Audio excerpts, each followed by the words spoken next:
Bienvenidas y bienvenidos a una sesión más de Aprende en Casa 3. Soy el maestro Alberto Trejo y es un gusto acompañarles en esta sesión. Antes de iniciar, recordemos practicar las medidas de cuidado implementadas en esta contingencia sanitaria. Lavarse continuamente las manos, por lo menos durante 20 segundos, usar el cubrebocas correctamente, mantener la sana distancia, procurar no tocarse el rostro y realizar el estornudo de etiqueta. También es importante que tengan a la mano un lápiz o bolígrafo para hacer las anotaciones pertinentes en su cuaderno. También tengan cerca su libro de texto para profundizar en el tema. El propósito de esta sesión es conocer las características del Imperio Español y las características del Imperio Mexica. Recordarán que en sesiones anteriores estudiaron las culturas del posclásico que se desarrollaron en la región de Mesoamérica, incluyendo al Imperio Mexica. Durante el siglo XVI, todas ellas tuvieron que hacer frente a la llegada de una entidad política ajena al mundo mesoamericano, el Imperio Español. En esta sesión comenzaremos por conocer esa nueva entidad política y la compararemos con el Imperio Mexica. Iniciemos.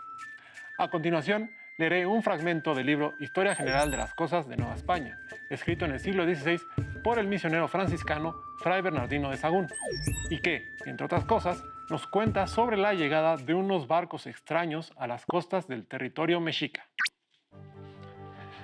La primera vez que aparecieron navíos en la costa de esta Nueva España, los capitanes de Moctezuma, que se llamaban calpisques, que estaban cerca de la costa, luego fueron a ver qué era aquello que venía, que nunca habían visto navíos, uno de los cuales fue el calpisque de Cuestecatl, que se llamaba Pinotl. Llevó consigo otros calpisques. Fueron a ver qué cosa era aquello y lleváronlos algunas mantas ricas que solo Moctezuma las usaba. Ningún otro tenía licencia de usarlas. Entraron en unas canoas y fueron a los navíos. Dijeron entre sí: estamos aquí en guarda de esta costa. Conviene que sepamos de cierto qué es esto para que llevemos la nueva cierta a Moctezuma. Entraron luego en las canoas y comenzaron a remar hacia los navíos. Y como llegaron junto a los navíos y vieron a los españoles, besaron todas las proas de las canoas en señal de adoración. Pensaron que era el dios Quetzalcóatl, que volvía, al cual estaban y están esperando, según parece en la historia de este dios. Más adelante, el libro narra el regreso de los calpisques ante Moctezuma. Los indios se volvieron a tierra y luego se partieron para México, donde llegaron en un día y una noche a dar la nueva a Moctezuma de lo que habían visto, y trajeronle las cuentas que les habían dado los españoles y dijéronles de esta manera: Señor nuestro, dignos somos de muerte, oye lo que hemos visto y lo que hemos hecho. Tú nos pusiste en guarda de la orilla de la mar, y dímosles varias mantas ricas, y veis aquí estas cuentas, dadlas a Moctezuma para que nos conozca. Y dijéronle todo lo que había pasado cuando estuvieron con ellos en la mar en los navíos. A lo que respondió el gobernante: venís cansados y fatigados, idos a descansar. Yo he recibido esto en secreto y os mando que no digáis nada de lo que ha pasado. Hasta aquí la lectura. ¿Qué creen que llamó más la atención de los españoles sobre las nuevas tierras? ¿Cómo reaccionaron las poblaciones nativas ante el arribo de los españoles? Como pudieron notar en el texto, para los mexicas, los españoles eran unos desconocidos que llegaron a irrumpir su realidad. Y lo mismo puede decirse de los españoles, quienes ignoraban la existencia de la sociedad mexica. Como mencionamos en esta sesión, conoceremos al Imperio Español y, por otro lado, al Imperio Mexica, con la intención de poder compararlos al momento de su encuentro. Empecemos con el Imperio Español. Los expedicionarios que llegaron a las costas de la actual península de Yucatán y que continuaron su camino hasta las costas del estado de Veracruz y el centro de México eran parte del naciente Imperio Español. ¿Y qué era el Imperio Español? La lectura de la intitulación de un documento del 11 de abril de 1498 puede servir como una pista.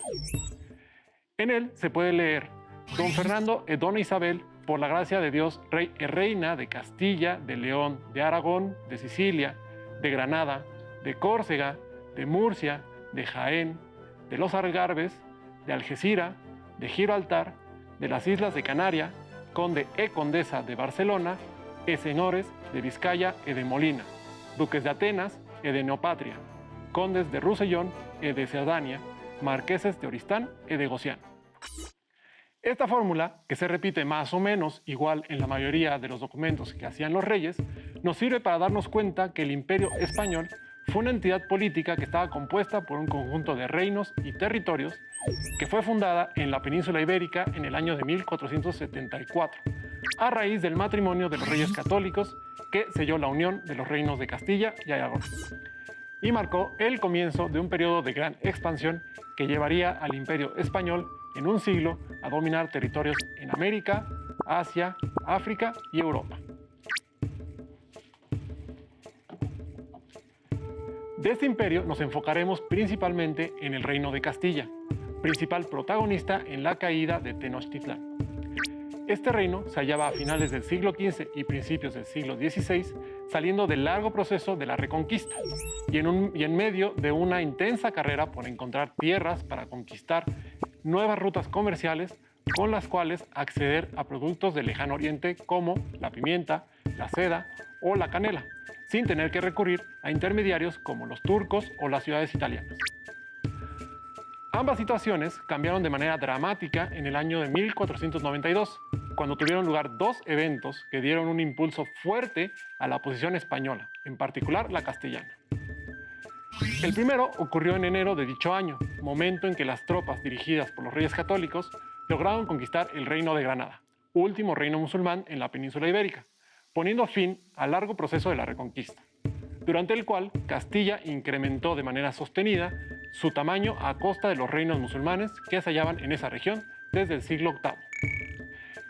En los territorios conquistados por los cristianos durante la Reconquista, las poblaciones derrotadas debían convertirse a la religión de los conquistadores y aceptar las nuevas autoridades nombradas por el monarca castellano, debiendo perder su cultura o enfrentar la expulsión del reino. Esta cercanía con las entidades políticas musulmanas provocó en el Reino de Castilla que el Estado y la sociedad se estructuraran en torno a la guerra como una forma muy eficaz de ampliar su territorio.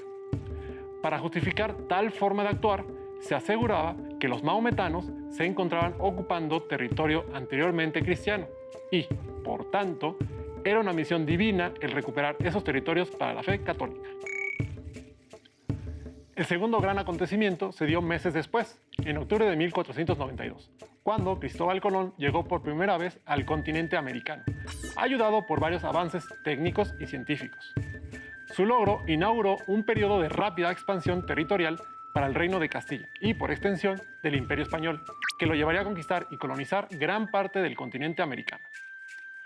Este evento se abordará en sesiones posteriores.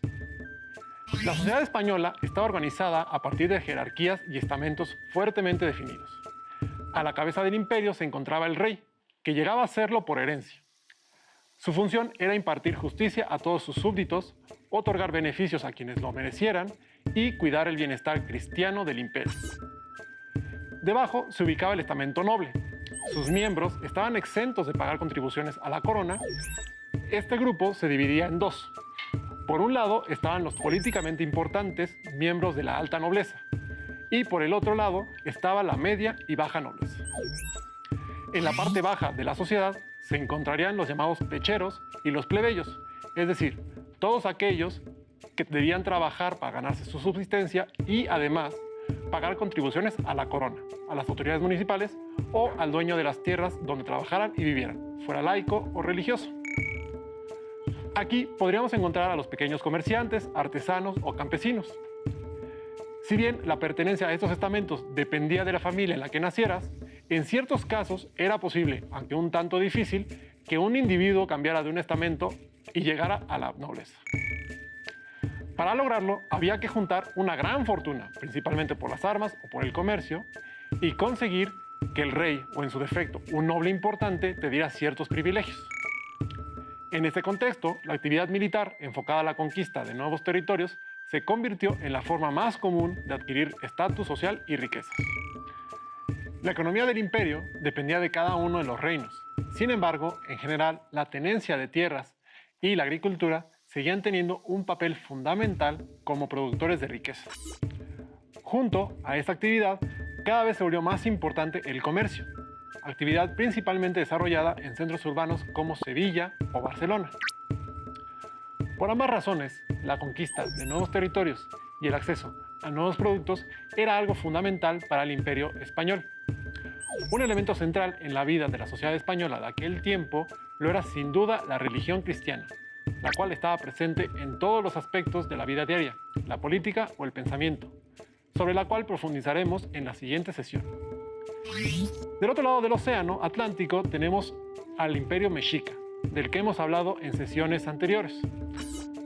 Fundada por el pueblo mexica en el año de 1325, Tenochtitlan había logrado expandir su imperio de manera considerable hasta abarcar un territorio que llegaba de la región del Soconusco en el sur a las costas de Guerrero y de Veracruz, así como a la zona de Tula y la frontera con Michoacán.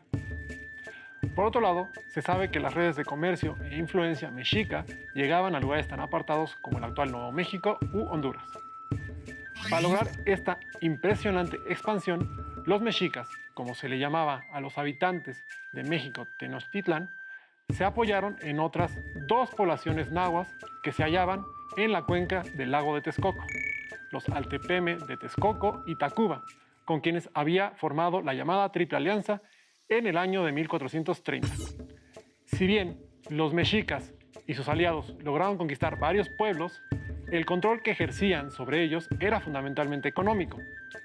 En lugar de que controlaran el gobierno del pueblo conquistado, impusieran sus dioses y borraran la identidad local, en la mayoría de los casos, los mexicas solo obligaban a los pueblos vencidos a entregar una cantidad determinada de tributos y prisioneros, así como a dar apoyo logístico y militar en ciertas campañas militares mexicas.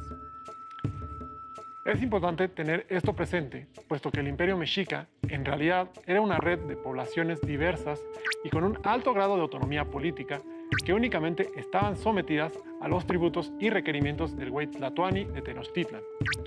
A pesar del poder de los ejércitos mexicas, existían en Mesoamérica varios pueblos que resistieron y no fueron sometidos, como los purépechas, algunas poblaciones mixtecas o los tlaxcaltecas.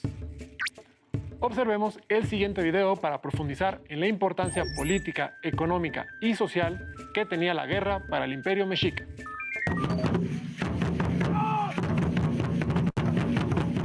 Para los mexicas, la guerra era un ritual que descansaba en principios religiosos y la concebían como un medio de contribuir a la vida porque les permitía nutrir a la tierra con la sangre obtenida mediante el sacrificio. No obstante, desde un punto de vista práctico, los mexicas emprendieron la guerra casi siempre movidos por la necesidad de obtener el pago de tributos. De esta manera, esa práctica llegó a ser para ellos una actividad de sustento tan importante como la agricultura. Dentro de estas conquistas, se sometieron diversos pueblos. Había diferentes culturas, señoríos independientes en el estado de Guerrero que fueron sometidos.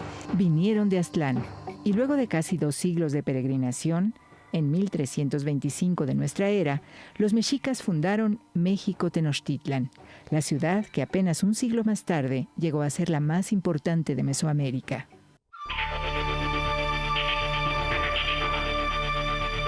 La supremacía mexica se fundaba en su extraordinaria capacidad militar y en una eficaz estrategia de demostración pública de su poderío, que incluía ceremonias con sacrificios humanos a los que debían acudir los señores de los pueblos o juzgados. Establecieron un efectivo sistema tributario y en la época de la conquista, Tenochtitlan era una gran ciudad organizada en 4 grandes calpulis o barrios. Los mexicas seguían una serie de tácticas, podríamos decir militares, en las que primeramente se hacía una invitación a aportar un pago de tributo en el que se hacía de una manera muy diplomática, ¿verdad? Se enviaban mensajeros a las comunidades haciéndoles la invitación para que aportaran este pago de tributo. Cuando los pueblos no accedían, no aceptaban, entonces, ya se procedía a enviar ejércitos de guerra.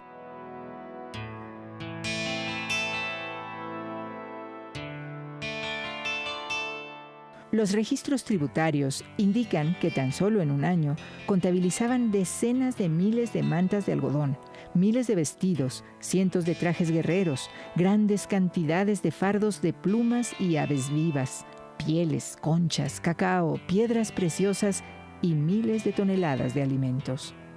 Grandeza y poderío de nuestras culturas ancestrales.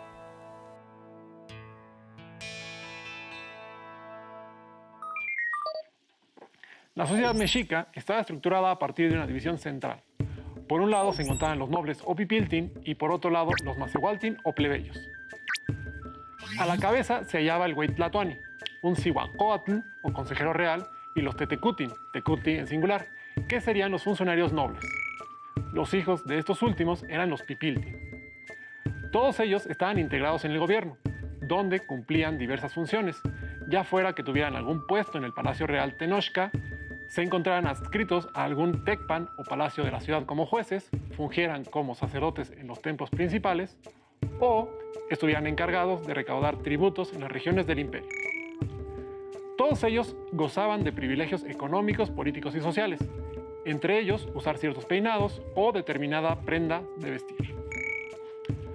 Por el otro lado, los macehualtin, que estaban encargados de producir y de entregar una porción de sus productos en forma de tributo a los nobles, fueran estos nobles de su propio altépetl o de uno conquistador, en esta sociedad la comunidad local era la base de la identidad. Uno era quien era por su familia y su barrio o calpulli. En ese sentido, no existía el individuo libre, como lo entendemos actualmente, sino que su función era cumplir los roles que por su origen social y de nacimiento tenía ya determinados.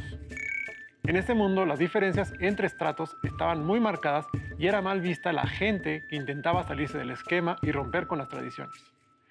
El único medio de ascenso era el servicio a la sociedad y al gobernante mexica, a través de la guerra, la religión o el comercio. Para los habitantes del imperio mexica, la vida representaba una constante repetición de ciclos regidos por las fuerzas sobrenaturales, dentro de los cuales se insertaba la vida de las personas. Todo estaba mediado por los rituales que marcaban en todo momento el día a día y buscaban influir en los dioses y el destino del mundo. Debido a esto, en Mesoamérica la religión se encontraba en todos lados e influía todo, fenómeno que, guardando ciertas salvedades, era similar en el mundo de los castellanos, como veremos en la siguiente clase. Así, en 1517 y 1518, ante la llegada de Francisco Hernández de Córdoba y Juan de Grijalva, frente a frente se encontraron los representantes de dos imperios que desconocían la existencia del otro. Lo que pasaría tras ese primer encuentro cambiaría de manera radical el destino de ambas entidades políticas. Para comprender este proceso, resulta fundamental conocer las concepciones del mundo que tenía cada uno, aspectos que se seguirán profundizando en las siguientes sesiones.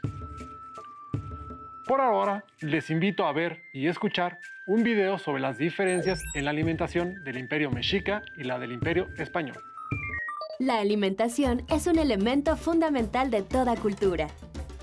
En el México antiguo, de manera particular, las comunidades indígenas tolteca, olmeca, zapoteca, teotihuacana, mixteca, maya y azteca sentaron las bases de la dieta mesoamericana a partir de sus recursos vegetales, animales y minerales. Los grupos indígenas desarrollaron un sistema agropecuario muy sofisticado para plantar, y gracias a ello mejoraron y ampliaron sus variedades de semillas y procuraron una diversidad de frutas y verduras. Además, domesticaron algunos animales y aprendieron a cazar otros, y generaron alternativas para abastecerse de productos del mar y de aguas dulces. Y con todo ello, crearon atoles, pinoles, tepaches, salsas y tamales, entre otros platillos nutritivos y bien balanceados, que por cierto, cocinaban prácticamente sin grasa. Su ingesta de alimentos respondía exclusivamente a sus necesidades particulares. Por tanto, no comían más de lo que requerían para realizar sus tareas diarias, y aunado a ello, realizaban actividades físicas de manera cotidiana. Por lo anterior, la dieta mesoamericana brindó a los pueblos indígenas una rica variedad de nutrimentos, que junto con su conducta alimentaria y actividad física, les permitió preservar un adecuado estado de salud. Con los españoles, a las cocinas mesoamericanas llegaron las reses, los cerdos, las ovejas y los pollos, así como el garbanzo, el trigo, el arroz y la caña de azúcar. Además, nuevas técnicas culinarias, como las frituras con manteca de cerdo y aceite de olivo, y el uso de hornos para elaborar pan, lo que, sin duda, provocó que nuestra gastronomía se modificara. Pero aún así se conservó mucho de nuestra tradición prehispánica, hasta alrededor de la última década del siglo XX, tiempo en que la modernidad y los nuevos estilos de vida comenzaron a fomentar el consumo de comida rápida y de alimentos cocinados con altas cantidades de grasas. La sustitución de las tortillas por los derivados de harinas refinadas de trigo, la disminución de frutas, verduras y leguminosas, y el incremento de carnes, bebidas azucaradas y golosinas.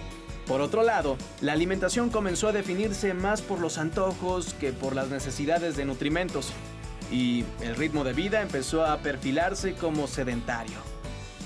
Todo ello ha traído graves consecuencias y, hoy en día, a diferencia de las culturas mesoamericanas, nuestra sociedad presenta altos índices de sobrepeso y obesidad, así como de enfermedades que estos acarrean. Hemos llegado al final de la sesión, pero antes de concluir, les invito a que realicen el siguiente reto.